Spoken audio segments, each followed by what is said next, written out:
таң, бесін, асыр, ақшам, құптан келесі таң намаз. Осы алтаудың ішінде, мысалы, біреуі оқылмай жаңа қаза болып қалса, мысалы айтады, бесін оқылмады. Асырдың уақыты есіңізге түсті. Намаз оқып тұрсыз, асыр намазы. Есіңе түсті, мен бесін оқымағам. Немесе таң намаз оқымағасыз бүгін. Асыр оқып тұрсыз, еске түсті. Бұны таң намаз оқымаппын ғой мен деп. Намаз бұзылады сол жерде. Не оқисыз? Таң намаз оқып аласыз. Кейін одан кейін оқып қойған бесіндің парызын қайттан оқисың. Одан кейін асыр оқисың. Немесе құптан еске түсті. Құптан намазда. Таң намаз оқымағасың да. Одан кейін бесін оқылған, асыр, ақшам оқылған, құптан парызды тұрған кезде еске түсті. Таң намазы оқымағаның. Не істейсіз? Құптан бұзылады сол жерде.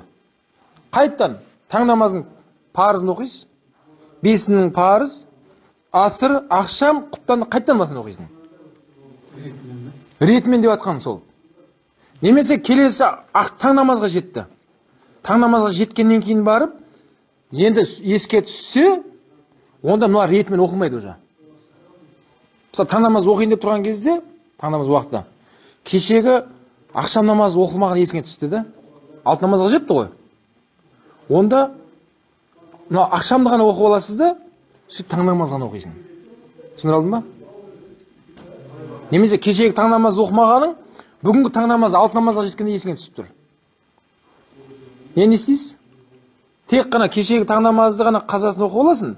Одан кейінгі бесін, асылар олар оқымайды. Өйткені сіздің мынау уақытыңыз алтын намазға жетіп қойды.